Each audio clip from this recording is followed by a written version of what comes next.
Gostaria, em primeiro lugar, de agradecer o convite que a Tendências até me fez para estar aqui convosco, apesar das naturais diferenças ideológicas. Penso que o tema que vou abordar é de tal forma importante que é um tema nacional. E os temas nacionais devem estar, a meu ver, acima das particularidades ideológicas, e é nesse sentido que eu, lembrando conversas antigas, e já tenho saudades com o professor Manuel Monteiro e alguns debates, venho aqui também dar o meu contributo.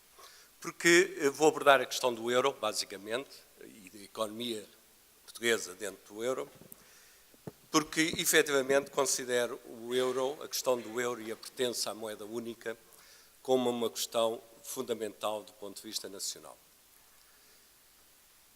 É curioso que a instauração da moeda única, como sabem, foi estabelecida no Tratado de Maastricht em 1992 e acabou por se ver concretizada em 1999, vai fazer 20 anos agora.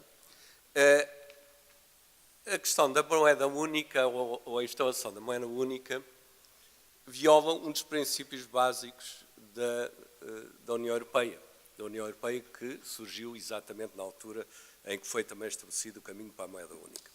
E esse princípio básico é o princípio da subsidiariedade, que, do meu ponto de vista, tem defeitos, mas que estabelece que, em particular no caso da integração europeia, que só se deve passar as decisões para um nível europeu, do nível nacional para um nível europeu, quando houver vantagem nisso, como se as questões forem melhor geridas a nível europeu. A meu ver, a maior dificuldade do princípio da subsidiariedade é perguntar melhor para quem. Mas isso lá-nos ia longe e, portanto, não vou sequer abordar essa questão. Mesmo nesta formulação deficiente do princípio da subsidiariedade, a moeda única é uma violação clara. Porque se alguma coisa os economistas estavam de acordo, todos, em 1992, quando se estabeleceu o caminho para a moeda única, é que a então nascente União Europeia não formava aquilo que nós economistas chamamos uma zona monetária ótima. Ou seja, uma zona onde é mais eficiente existir uma moeda única em vez de moedas nacionais. Não verificava sequer minimamente os critérios de uma zona monetária ótima. Como hoje, ainda menos verifica. Se não verificava nessa altura, hoje ainda está mais afastada disso. Ora bem, a conclusão óbvia seria que, não sendo uma zona monetária ótima, então as questões monetárias deviam ser fundamentalmente reguladas a nível nacional, embora com regras gerais de cooperação monetária, como aliás é a tradição desde o século XX. Não foi assim. Avançou-se para uma moeda única e, portanto, aqui temos uma violação clara do princípio da subsidiariedade e, portanto, não é de espantar que os resultados tenham sido os que sabemos. Segundo aspecto importante é que, na altura, se aqueles mais velhos como eu estão recordados, a moeda única era algo que iria resolver todos os nossos problemas. Nossos, incluía não só os problemas europeus, como os problemas nacionais. A pertença à moeda única e a própria criação da moeda única ia ser um salto gigantesco na melhoria das condições na Europa e nos diversos Estados-membros. Ora, curiosamente, hoje é consensual que é necessária uma grande reforma da zona euro. Isto é que, afinal, a zona euro não era tão boa assim. E, de facto, seria completamente meter a cabeça na areia, esquecer tudo o que se passou nestes últimos 20 anos e dizer que a moeda única tinha sido um êxito. Não foi um êxito, foi um fracasso, e um fracasso muito evidente. E por isso é que hoje, de facto, há esta pressão para se formar a zona euro, mas não se sabe muito bem em que sentido, porque as divergências são muito grandes sobre essa matéria. A Alemanha tem uma visão, a França tem outra, os países do Sul têm outra, os países do Norte pertencem à zona euro, a língua mais com a Alemanha e por aí fora. E, portanto, não há, de facto, uma concordância mínima sobre o que há de ser a tal grande reforma da zona euro que vai pôr a zona euro a funcionar. Portanto, a questão da zona euro é uma questão que temos já hoje a prática vivencial de 20 anos, Portanto, já não é uma questão teórica e já sabemos o que é que significou. Significou para a Europa, no seu conjunto, para a Europa da zona euro, um crescimento económico muito mais lento do que os países da União Europeia que estão fora da zona euro. Significou para os países de menor rendimento e de menor competitividade dentro da zona euro uma divergência em relação aos países mais ricos, ou seja, um afastamento dos níveis de bem-estar em relação aos países mais ricos, ao contrário do que tinha sido a tendência na Comunidade Económica Europeia, em que tinha havido um processo de convergência. Significou, além disso, o alcançar de níveis tremendos de endividamento, quer a nível do setor público, quer a nível de certos países no seu conjunto, em particular Portugal. No que respeita a Portugal, a evolução, do meu ponto de vista, foi desastrosa. Nós estagnámos do ponto de vista económico desde a criação da moeda única, mesmo sem contar com a crise, depois apareceu a crise em 2009, mas mesmo sem contar com a crise, a nossa economia já estava estagnada. Fomos a economia, nesse período, que menos cresceu dentro da zona euro, ou melhor, dentro da União Europeia, não só da zona euro, dentro da União Europeia no seu conjunto, com uma única exceção, que foi a Itália, que ainda cresceu menos que nós, e ao mesmo tempo temos níveis de endividamento brutais, quer a nível do setor público, quer a nível da economia no seu conjunto, que, aliás, neste aspecto, a economia no seu conjunto, um dos níveis mais elevados de endividamento a nível mundial, nem sequer a nível europeu. Portanto, foi uma evolução desastrosa do ponto de vista económico e acarretou com danos tremendos sobre a nossa economia e sobre as nossas finanças. Não vejo razão nenhuma para o futuro, se tudo se mantiver assim, para o futuro ser diferente.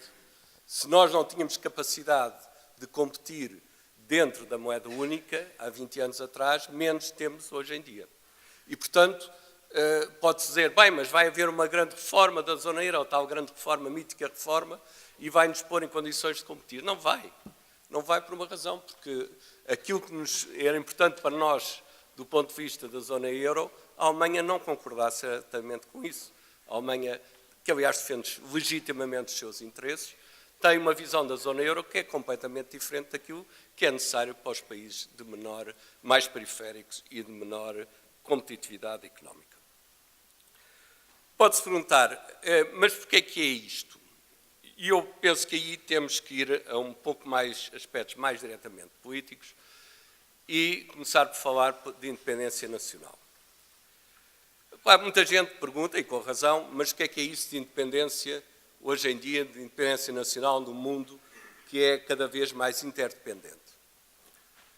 Eu tenho um conceito de independência nacional que vão ver se liga justamente às questões monetárias e a outras, naturalmente, mas tenho um conceito de independência nacional que considero ser a capacidade que um país tem para gerir as suas interdependências de forma a prosseguir objetivos nacionais. Portanto, não se trata de pensar que seria ridículo que hoje em dia um país não é interdependente com outros, mas sim de pensar em que um país tem que ter instrumentos que lhe permitam gerir as interdependências em que está envolvido de forma a prosseguir objetivos nacionais. É isso que, do meu ponto de vista, caracteriza hoje o conceito de independência nacional. Ora, dentro desses instrumentos, há muitos, naturalmente, uns têm a ver mais com a área política ou militar, outros têm a ver mais com a área diplomática, por exemplo, por aí fora. É fundamental o reconhecimento como entidade soberana na comunidade internacional, coisa que também periga quando se pertence à moeda única, e já lá irei. Mas, para além disso, é preciso ter instrumentos de política económica e monetária suficientes para gerir a sua economia, que já sabemos que é muito dependente de todo o mundo, hoje em dia, já sabemos isso, e gerir os seus aspectos monetários e financeiros, que também são muito interdependentes. Mas a solução para a interdependência não é criar estruturas gigantescas a nível europeu, centralizadas e que atuam com uma política que normalmente está ligada aos interesses mais poderosos dentro da União e não às regiões e países menos competitivos e mais periféricos. Ora, quando se cede a soberania monetária, isto é, quando se cede a faculdade de emitir dinheiro, perdem-se muitas possibilidades em termos de política económica e monetária. A política monetária perde-se por definição. Quando se cede a emissão monetária, é evidente que quem define a política monetária será a entidade que emite o dinheiro que corre no nosso país, e essa entidade hoje é o Banco Central Europeu e, portanto, necessariamente a política monetária tem que ser única. E nas restantes políticas também há uma perda muito importante, embora indireta. Vou dar alguns exemplos. Em primeiro lugar, perde-se um instrumento fundamental na economia mundializada em que estamos, que é o instrumento cambial, a possibilidade de regular o valor adequado da taxa de câmbio. Isto pode parecer uma minudência, mas não é. Hoje em dia, em que há comércio livre, pode-se dizer em praticamente todo o mundo, há choques, principalmente sobre as economias mais pequenas, há choques que de vez em quando esse comércio livre provoca, ou porque surge um país mais competitivo e que afeta algumas das nossas produções, ou porque deixámos de ter um mercado para foi substituído por outro e por aí fora. Até ao meados do século XX, ou se quiser até ao segundo terço do século XX, havia um instrumento que era muito utilizado pelos governos para regular os impactos do comércio externo, que era a proteção pautal, através da imposição de direitos aduaneiros ou de sobretaxas. Ainda tivemos, não há muito tempo, há uns 30 e tal anos, antes de aderir à CE, tivemos, por exemplo, sobretaxas à importação, ou então subsidiavam as exportações para permitir que as exportações subissem mais e, portanto, pudéssemos importar mais e por aí fora. Isso hoje está afastado pelas regras de comércio internacional e devo dizer que, do meu ponto de vista, a liberdade de comércio é, em princípio, positiva. Principalmente para um pequeno país que não pode produzir tudo. Portanto, um pequeno país que não pode produzir tudo, precisa de importar e, portanto, precisa que aceitem os seus produtos. E, por isso, a de exportação. E, por isso, a liberdade de comércio é algo de importante. Simplesmente isto tem que ter uma contrapartida. Tem que haver outros instrumentos que permitam regular os choques do comércio externo quando eles surgem. E eles são frequentes e cada vez mais frequentes. E é aí que a taxa de câmbio é fundamental, porque é a taxa de câmbio que, na ausência de proteção pautal ou de subsídios às exportações, pode regular os impactos de choques no comércio externo. Um segundo aspecto fundamental, do meu ponto de vista, e fundamental em termos políticos, é que a cedência da soberania monetária enfraquece brutalmente o Estado. Enfraquece brutalmente o Estado. Porquê? Porque o Estado fica dependente dos mercados financeiros para o seu financiamento. A partir do momento que deixa de ter emissão monetária, deixa de ter um instrumento poderoso para ganhar autonomia em relação aos mercados financeiros internacionais. E isso é fundamentalmente importante num país com uma grande dívida pública. Porque, reparem, quando se fica dependente dos mercados financeiros internacionais, um país com uma grande dívida pública tem de renovar frequentemente essa dívida pública. E, portanto, cada vez que tenta renovar, é um sufoco, principalmente em situações em que o crescimento económico não é grande coisa. E, portanto, esta permanência do sufoco financeiro e de ir permanentemente aos mercados financeiros e ficar nas mãos deles, sucede fundamentalmente quando se perde a soberania monetária. Isto tem consequências políticas muito importantes e não é por acaso que países que nós conhecemos bem pelas suas capacidades de intervenção mundial cedem tudo menos, ou cedem muito pouco, mas aquilo que cedem não é com certeza a sua soberania monetária, mesmo dentro da União Europeia, como sabemos, o Reino Unido nunca cedeu a sua soberania monetária, e é justo título porque foi importante durante a crise a faculdade de ter emissão monetária para suportar melhor os efeitos da crise. Um outro aspecto que se perde agora já é a autonomia orçamental. Nós hoje sabemos que o nosso orçamento tem de ir a visto de Bruxelas. Ainda se admite que naquilo que sejam regras básicas, e admitindo que está numa moeda única, e que é de facto necessário respeitar para evitar perturbar as outras economias indevidamente, ainda pudesse haver algum controle, embora eu seja contra isso, na medida em que sou contra a nossa permanência na moeda única. Mas o que não é aceitável é que se vá além disso, como se vai hoje em termos das instituições europeias. Hoje um país é inquirido através das suas opções orçamentais, mesmo quando não se trata de coisas que afetem o equilíbrio geral da zona euro, e muito menos um pequeno país. Isso, a meu ver, é também inaceitável e é uma outra consequência da perda da emissão monetária. E por aí fora podia juntar muito mais aspectos. Mas há um que eu quero relevar, porque é da aplicação mais geral e infelizmente permanente, que é o seguinte, e é um fenómeno bem conhecido dos processos de integração económica e por maioria de razão de integração económica e monetária. É que um processo de integração económica leva necessariamente àquilo que nós chamamos de efeitos de polarização. Ou seja, salvo casos muito excepcionais, em geral, o centro económico do espaço que está em integração tende a reforçar-se e a aumentar e a periferia tende a esvaziar-se. São esses efeitos normais num processo de integração económica. Portanto, as regiões periféricas têm tendência a tornar-se mais periféricas, o centro, passa a expressão, tem tendência a tornar-se mais central. Isso é conhecido e até levou, ainda no tempo da Europa das Comunidades, na CE, à existência de uma política regional que ainda hoje continua em aplicação, mas que é manifestamente insuficiente para evitar a periferização, passa a expressão, que não sei se existe, a periferização das economias e o seu agravamento. Ora, é fundamental para impedir que esses efeitos de polarização façam definhar um espaço periférico, é fundamental dispor de instrumentos para isso.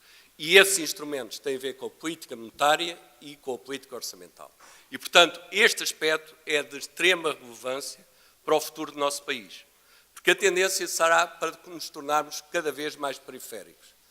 Isso é acompanhado, essa perda de instrumentos, é acompanhado por políticas centralistas a nível da União que nos afetam também profundamente. Um é a política de concorrência e também das ajudas de Estado, que impede países com necessidades especiais de atuarem no sentido de privilegiar aquilo que mais é necessário para o seu desenvolvimento, e também a própria política no âmbito da União Bancária, em que, como é sabido, o Banco Central Europeu anuncia desde há anos que é preciso reduzir o número de bancos na Europa, que há bancos a mais, não sei por que critério, mas eles lá têm os deus, que há bancos a mais na Europa, é preciso reduzir o número de bancos e nós sabemos o que é que isso significa. Significa concentrar nos grandes bancos europeus e deixarmos de ter nós e outras zonas periféricas os bancos que necessitamos para o dia-a-dia da atividade económica portuguesa. Esta eliminação dos bancos pequenos é também um processo normal de uma integração monetária, se não for revertida através dos instrumentos que possam existir. Por isso, do meu ponto de vista, Portugal não tem condições para permanecer na zona euro. Se permanecer, irá definhando. Nós, aliás, tivemos um exemplo disso quando foi o impacto desta crise mais recente, em particular nos anos 2012, 13, 14, em que muita da nossa juventude e qualificada emigrou para a Europa. E isso será uma tendência cada vez maior à medida que a nossa situação se tornar cada vez mais periférica. Foi assim que se deu do nosso interior para o nosso litoral. E o nosso interior, tal como nós dentro da União Europeia, não tem instrumentos, não teve nem tem instrumentos para reverter esse dinamismo. E, portanto, esse é um aspecto fundamental para garantir a sobrevivência do país enquanto entidade política e histórica, culturalmente autónoma. E, portanto, a meu ver, a questão da moeda única não é uma questão apenas de reforma da moeda única, que nunca virá, e quando vier alguma coisa não será em nosso favor de certeza, e o que vai haver certamente é um conjunto de cosméticas, como as decisões europeias são mestres em inventar e executar. E por isso, esta questão da moeda única, da permanência, do que isso significará, do meu ponto de vista, devia estar no centro do debate nacional. Para acabar, só quero, muito rapidamente, porque isto exigiria um debate muito grande, responder a uma questão que me põe frequentemente nestes debates e faço em muitos outros fora e de entidades políticas também com visões diferentes e por aí fora. E a questão é, está bem, mas como é que isso se faz? Como é que é possível sair da zona euro? É possível. É possível e até se houver acordo mútuo sobre essa questão, não é nada de excessivamente transcendente. Eu costumo dizer que para já bastavam juntar 11, penso que são 11 palavras, não sei se as contei bem, mas são 11 palavras aos tratados europeus, em particular ao Tratado de Lisboa, que neste momento como sabem, é um duplo tratado, é a Bíblia que nos impõe as suas regras. E essas 11 palavras poderiam ser estas. Os Estados-membros da zona euro podem emitir moedas nacionais de curso obrigatório. Bastava juntar isto ao Tratado de Lisboa para abrir o caminho para a possibilidade de sair da zona euro ou de manter na zona euro, mas com instrumentos de atuação diferenciados que permitiriam, a meu ver, de uma forma simples e penso que sem grandes perturbações, dar de novo a Portugal aquilo que nós precisamos com pão para a boca. Instrumentos para exercer a nossa independência nacional, ou seja, para gerir as nossas interdependências em função de objetivos nacionais. Muito obrigado.